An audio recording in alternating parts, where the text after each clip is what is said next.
This episode of Proper English is brought to you by the Sunday roast dinner and the idiom set a sprat to catch a mackerel.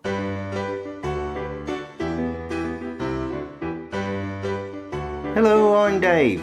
And I'm Alison. And you're listening to Proper English.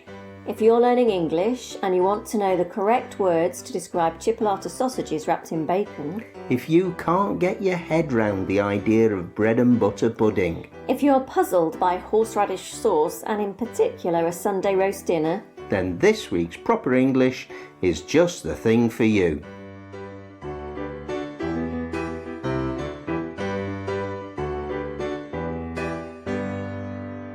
Previously on Proper English, we've talked about classic British meals like fish and chips and mushy peas, and the full English breakfast, most important meal of the day. And this week we're all about the Sunday roast.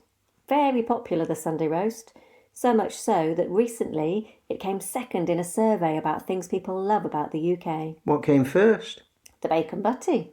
Bacon sandwich, understandable.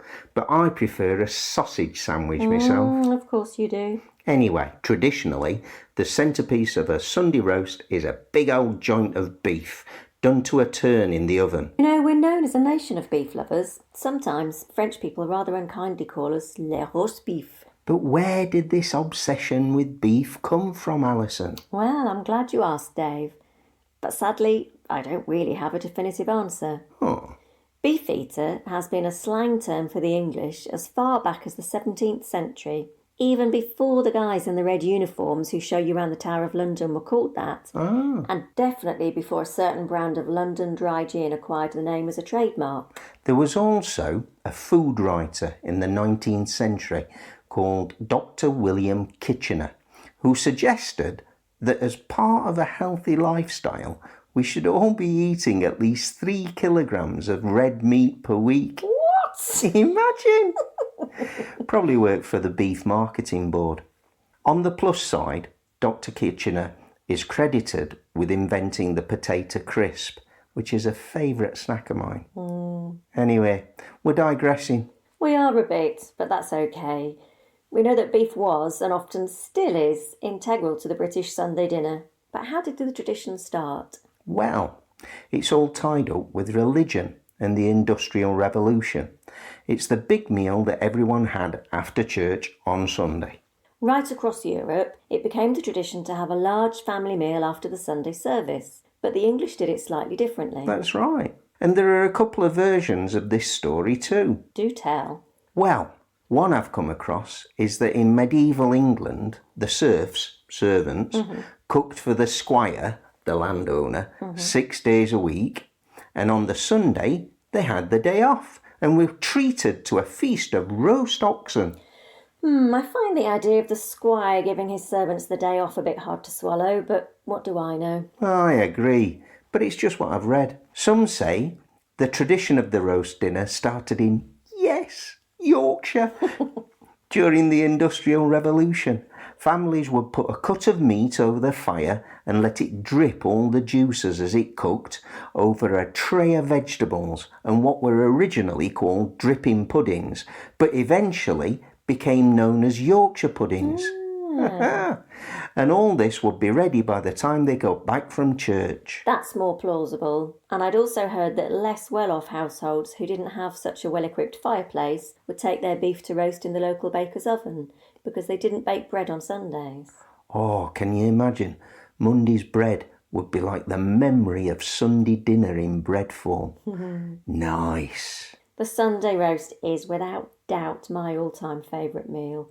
Love cooking it, love eating it. But I have to say, I prefer chicken to beef. Me too, as it goes. I've never quite got the hang of cooking beef. Got the hang of. Remember, we talked about that particular idiom back in episode 3. We did. Anyway, my attempts at roasting beef have always been unsuccessful. Tough as old boots. Sad, really. When we do a roast dinner, we usually stick to chicken, don't we? We do.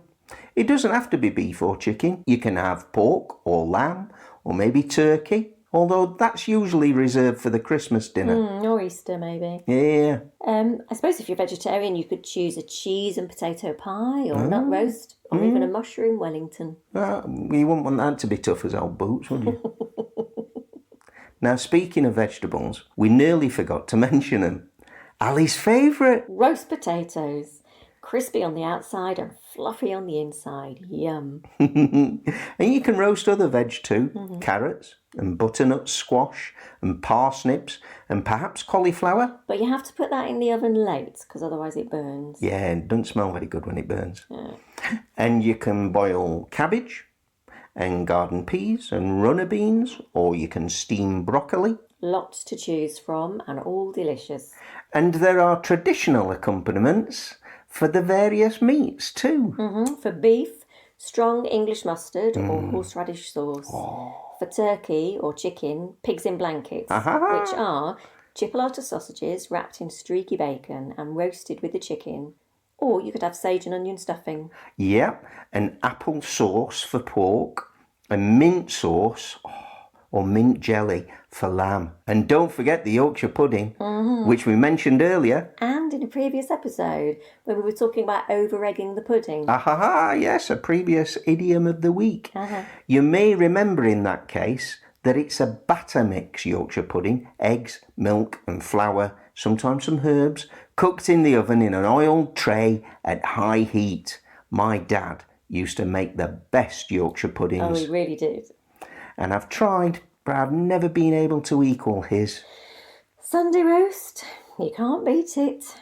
And now it's time for Idiom of the Week. Idiom of the Week? Which is to set a sprat to catch a mackerel. Now, because our last lesson was conducted on an island in the Volga Delta because they were on a fishing trip. What? I promised my Russian students, Eugene and Artem, that we'd talk about an idiom related to fishing this week. But what does it mean? Well, let's break it down. Okay. We're using set as a verb here, meaning to use as bait. Oh, right, okay. That sounds quite old-fashioned. I guess so. Yeah, pretty sort of 19th century, that sort of thing. Maybe, yeah. Go on then. Yeah. And a sprat is a small sea fish. A mackerel is a much bigger one. Oh, yeah. So what we're doing is using a small fish as bait in order to catch a considerably larger fish. All right, okay. So you make a small sacrifice or take a small risk in the hope of gaining something better or more valuable. Yeah? Like, for instance, some coffee shops in the UK, and probably right across the world to be fair, have loyalty cards, and you stamp them every time you have a coffee. And if you get 10 stamps, you get a free coffee. So for very little outlay, the cafe has persuaded you to buy 10 coffees. Capitalism. Oh, yeah. But it's setting a sprat to catch a mackerel. See? And here we are at the end of another episode of Proper English. We hope you've had fun listening in on our conversation. Please tell everyone you know about us. Tell your friends, tell your family, tell anyone who's studying or learning English. And don't forget to like this episode and leave us a nice review.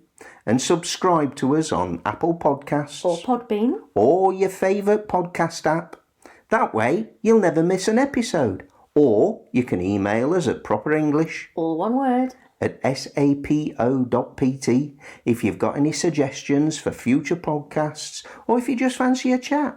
And of course, you can join us on Instagram or Facebook where you can ask us any questions you might have about English grammar. So, until next time, it's goodbye from me. And it's goodbye from me too. And thank you for listening to Proper English.